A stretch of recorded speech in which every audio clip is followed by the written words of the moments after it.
Good morning. Everyone in back here is okay? Hopefully. You got a thumbs up. I love it. Thanks for joining us today. We're going to talk about extending the life of your material handling systems. I'm going to go ahead and put this here.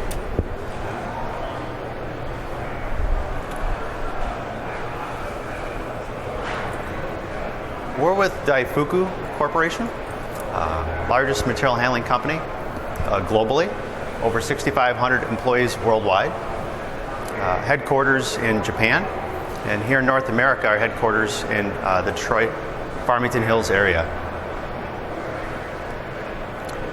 My name is John Dillon. I'm the Senior Vice President of Client Care for Winwright Corporation, a division of Daifuku. Hi, and I'm John Leonard. I'm the Sales Director for Client Care with Winwright. So in my experience, myself with Winwright my whole career, I've been through engineering, project management, and most recently, obviously, the privilege to lead our client care division. So as we talk today, you're familiar with the overall project lifecycle. I think a lot of emphasis is put up front in that design and execution phase. It's a new system, everyone's excited about it, everyone's involved in the startup. We're going to talk more today about the support and optimize phase, which if you think about it is really, maybe 10, 15, 20 years versus that 1 year of planning. So it's really critical in the overall life cycle. As we look at the life cycle, again focused on support and optimization, what you'll see here is just a simple graph of system performance versus asset life. And you'll remember the early stages of system where you have that initial ramp-up period, okay? The next section would be maintaining your system reliability and performance. To maximize that, you want to have a good program for aftermarket services, right? You want to be planning your spare parts strategy, good preventive maintenance program, documentation and training, making sure your operators are familiar with the system and have the documentation they need to keep the system running, and with your provider, a good technical support program for any issues that should arise.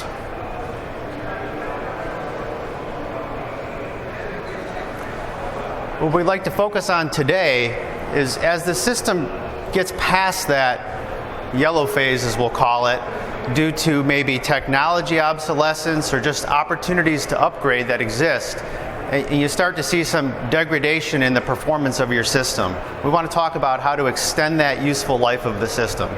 And I'd like you to think about, too, that it's not just extending the useful life, but we're going to talk today about opportunities to raise the bar and improve the overall productivity of your system. So I tried to think yesterday on the flight down. I thought I need to have a story as we talk today. So what I came up with is this is an iPhone 7S, okay? Not to promote iPhone over anyone else, but when you think about the technology in this phone, right? It's 264 gigabytes, 10x megapixel camera, high definition video recording, right? Does anybody know when the iPhone 1 came out? Big anniversary coming up this summer. What's that? Exactly right, 2007. My first thought was, 20 years ago? But you're right, it's 2007, 10 years ago. So if you think about from 2007 to now, how the iPhone has transformed, right? So it'd be very simple to think of the iPhone or as your material handling system as static. I have it, it's going to do what it does.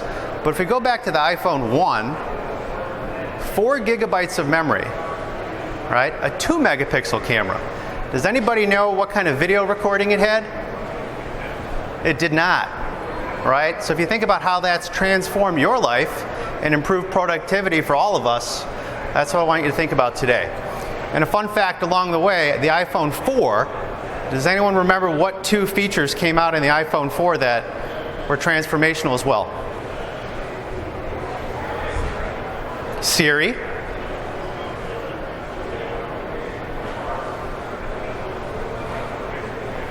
Front-facing camera brought on the selfie, right? So you could argue if that was a productivity gain or not, but certainly a new feature. So with that, again, I think there's a lot of parallels to the story of the iPhone and your material handling system. The opportunities that are out there to raise the bar for your productivity, and also, if I tell another story, some risks that you have to manage. Okay, so I have twins. Anyone else have twins? No? Okay. We're going on a road trip this weekend, and we thought, hey, the kids can do their homework in the car. We can extend our weekend. It'll be perfect. The grade school has an app they can use on their iPad mini. They can do their homework on the road. We're good to go. Well, we find out on the road trip that the iPad mini has iOS 8. The school's new app requires iOS 10, right? So our failure to upgrade our children's iPad to something modern kind of set back our plans this weekend. We had to come home early, right? So it's a parallel as you think about your material handling system. There's opportunities to improve productivity, and there's risks you have to manage for your business. So with that, John will talk a little bit about modernization. Right, thank you. Okay, so for modernization, what we want to talk about here, again, if we think about the red phase, what you start seeing creeping in is really wear failure and obsolescence failure. And what you want to be thinking about is what assets do I have in my facility and which ones are at risk of being obsolesced or of failing on me unexpectedly or are already obsolete. So just anybody, show of hands, anybody gone through all their assets and taken a look at where their risks are? Anybody here? You have? Thank you. Okay, and it's not surprising that there aren't very many because we see a lot of folks don't really do this. The risks don't seem very imminent. And I can tell you a story. I had worked for a long time in the chemicals industry, and I worked in a large petrochemical facility that is recently closed down, actually. And it was a big facility that paid a lot of attention to process safety. So ultimate attention paid to things that could go boom, okay? But this facility was built in the 1960s, and a lot of the infrastructure had not been upgraded in all that time. And so the maintenance people found themselves looking on eBay for all kinds of, it's a $700 million business, and they're hunting on eBay for spare parts. That's something that we want to avoid in any business. I lived that for a while, and it's something to be avoided. A good way to take a look at this that I would recommend is making an asset profile. So you take a look, what exactly are the assets that I have in my facility? So you take an engineering approach to recognize the assets, and then laying over that a risk analysis and then a risk mitigation plan. Okay, so your asset profile will look at all of your core technology layers. So if you think about software, controls, devices, mechanical equipment, and you want to think about your long-term reliability. So you want to think about, of course, safety systems, think about obsolescence planning, think about modernizing your software and your equipment, and also think about rebuilding things like sorters back to the original factory specifications that you may be able to do and have another 5 or 10 years before you have to do something else with that piece of equipment. So let's take a look at what would comprise a risk analysis. We would take a look really by layer, so you'd look at your software pieces, your PLCs, all your devices, and your mechanical equipment, and identify what's there. And then for each layer, we would identify if you have critical risks, high risks, or medium to low risks. And how we differentiate that, a critical risk is something that would shut down your entire system. You would mitigate that with a recovery plan. And in terms of assets, you're typically talking about capital expenditures to mitigate those risks that could affect your whole system. Typically involving operations, IT, maintenance, and typically a phased implementation, because you might be needing to straddle several budget years in order to get all the risks mitigated there. Now, a high risk might be your entire system or some components, but typically is a partial system failure. Again, you'd manage this with a recovery plan. You might be able to mitigate these out of your maintenance budget or out of capital expenditures. And this might be a planned install where you say, I'm going to replace a certain number of components this year and a certain number next year. And we have medium and low risk. This is typically on a component level. Low risk to the system, typically recoverable or covered by your maintenance plan. These are your typical maintenance items, and many times managed with your MRO strategy. So what spare parts do I have on hand? Do I have a spare scanner? Do I have a spare PC? How would I manage simple things like that? So we would recommend that you do, and we'll just take a few examples. We'd sit down and take a look at the electrical devices and say, okay, here's all the scanners, here's all the servos, all these types of components. And out of this, we'd find some medium risks or some opportunities. For example, just a couple of examples we use here. A new product that's available to improve system performance for you. Or you have the obsolescence of an existing component coming within 2 years. And now's the time to start planning for those things, because a couple of years will be here sooner than you know it. So let's take the example of a facility that has 8 servo drives that are going obsolete in 2019, 2 years from now. We've got some time to plan this, and let's say it's going to cost $80,000 to replace all 8 of them. Now the risk here is extended downtime, because you cannot find a replacement once they've been obsoleted. Or again, maybe you're hunting on eBay or hoping that there's one somewhere. But you're at a major risk here to your system, talking about days or even weeks. So we want to replace all 8 at some point. But we've got a few options here. And this is where you could work with your material handling equipment supplier to look at, should we purchase spares while they're available? Should we replace some of them this year and some of them next year? And to keep the cost down, I could keep those that I've replaced as spares for the ones that I haven't replaced yet. So again, you're spending some CapEx on making the replacements, but using your MRO strategy to have spares for those that you haven't replaced yet. So again, you can phase this over a couple of years and have those out of the facility before they go obsolete and mitigate that risk entirely. You know, John, if I could mention one more, walking the floor today, you see many material handling systems have scanning technology, right? And seeing the different providers here.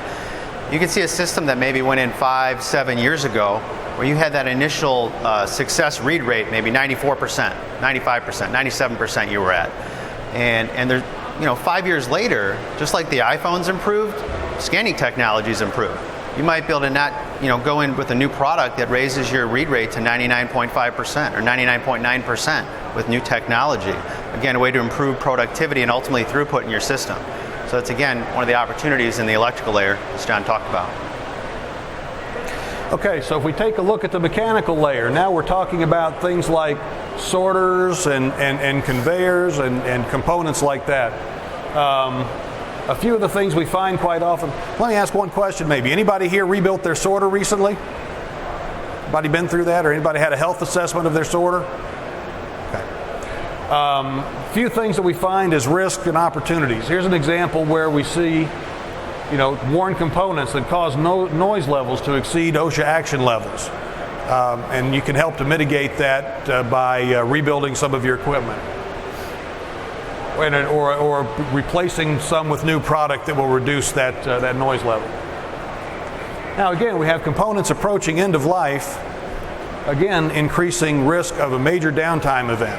Okay, so a sliding shoe sorter is a good example that needs to be assessed regularly, maintained well, and rebuilt from time to time.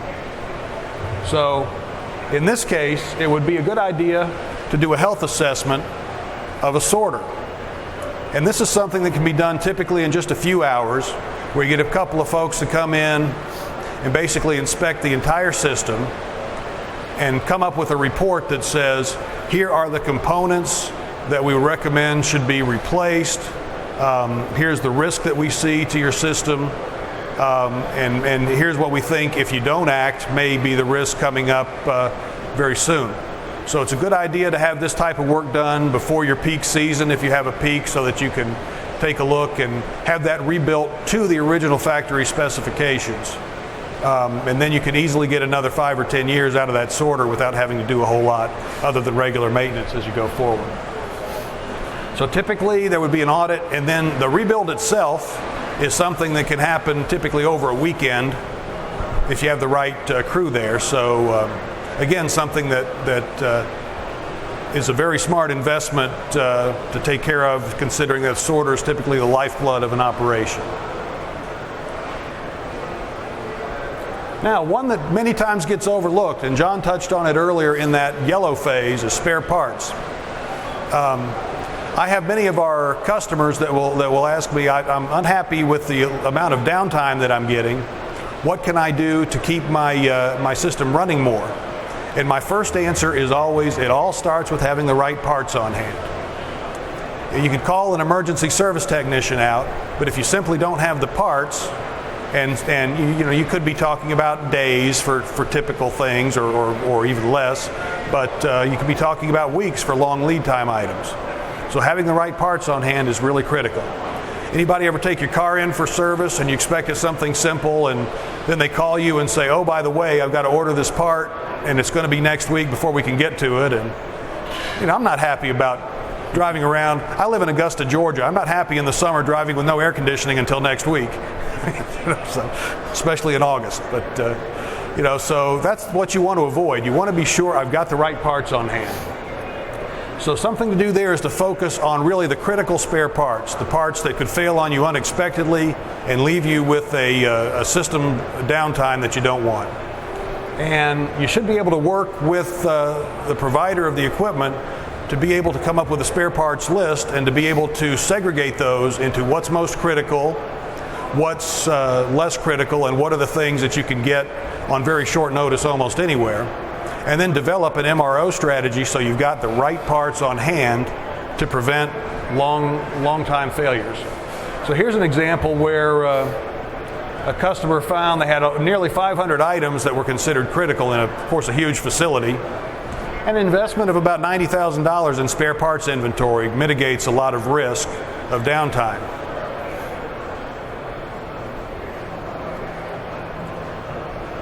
Okay, where we got to point this? Okay. John, you want to talk software? Yeah, so the next layer in the system audit would be the WCS layer, most typically. And similar to the iPhone, there's risks and opportunities here as well. The story of iOS 8 to iOS 10 being obsoleted. Certainly a major risk in aging material handling systems is if there's PC controls, right? Windows, Microsoft will obsolete support for products, right? So Windows Server 2003, Windows XP, these products will no longer be supported. So if you have those products in your facility, it's something to plan for and address with your material handling partner to make sure that you don't have any surprise downtime on that side. But the bigger opportunity here, I think, is the opportunity side versus the risks in the WCS layer. So there's new products. VMware, 5-7 years ago came out and really transformed the industry in many ways. So a lot of times you can do an upgrade that will simplify your support infrastructure, reduce risk, improve stability of your operation. If you know a little bit about VMware, basically if you have PCs out on the floor of your facility, you can move those to the back room. VMware allows you to run 10, 20 instances of different computers off of one server. And it's pretty interesting technology, but getting up to speed on that can really transform your warehouse. If you do have a dozen PCs on the floor, those are all risks, points of failure. Putting it in the back room in a single server in a controlled environment changes the game for stability. And the other side of the coin is improved tools and visibility. So as we talked about with the iPhone going to the new iOS and having new apps with new features that you can benefit from, the same opportunity exists within warehousing in your WCS. All the material handling providers have been working hard the last decade building new tools and new features and remote access and visibility and iPad tools that you can leverage to improve productivity at your facility and also still create improved stability of the system as well. If we look at a typical scenario where you may have an older dated WCS built on a Windows Server 2003 environment, right? You might be, just pick a rough estimate, $250,000 type investment to modernize that. And that might seem daunting, but you can break it up. You can do it in phases. So one proposed path might be to go in and upgrade the operating system. Go from Windows XP to Windows 7 the first year. And the next year, upgrade the WCS application itself. And maybe that third year, get those PCs off the floor into the back room to improve stability. And at the end of the day, over a few years in investment, you can have a modern WCS and take advantage of the new tools and features that are out there. Okay, let's talk a little bit about controls. We find a lot of opportunities at the controls layer with PLCs. So, much like software, PLCs go end of life at some point and are ultimately obsoleted.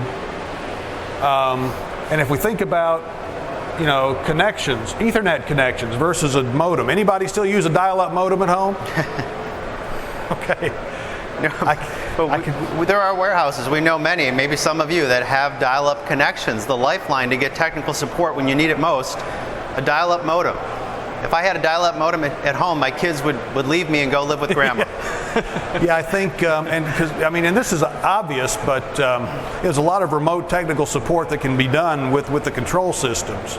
But if you're down because there's some issue with your PLC, your remote support, if you're on a dial-up modem, may take hours to get you where you need to be.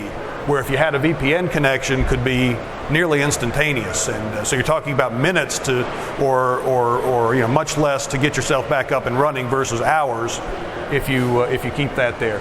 Or the firmware may no longer be supported. Okay. So one example we have, PLC no longer commercially available. So we'd upgrade the obsolete devices and firmware. So, for example, we still see a lot of these old TI 545s out there. I think ultimately became Siemens, but these have been obsolete for years and years. I haven't gone on eBay to see if I can find any. Maybe you can, but if you can find one, and if you happen to have a copy of the program, you're still probably talking about days at a minimum. So upgrade that to a new Rockwell or other PLC. And it's something you can do for, let's say, $30,000. And again, you might do that this year or next year, but you avoid the risk of being down for an extended period of time. And these are just a few examples, and a lot of these modernizations and upgrades really don't take that long to implement. And in many cases, these can be done, let's say, over a long weekend. And I can tell you that a number of times I hear an objection that I can't afford to be down over a long weekend to do this modernization or this upgrade. And we talk about risk mitigation and say, this really puts you at risk if you don't take this path. And I think perhaps it's the wrong question. I mean, what I'm thinking then is, if you can't afford to be down for 3 days in a planned way to do this, can you afford to be down for a few weeks in an unplanned way? That's really the question that we need to be asking ourselves here. And so what I like to say is the old saying, if it ain't broke, don't fix it. I say if it ain't broke, don't risk it. That's right. Okay. So with that, we'd like to open it up to any questions you might have about aging material handling systems, modernizations, upgrade opportunities. If there's any questions, we're happy to answer them now.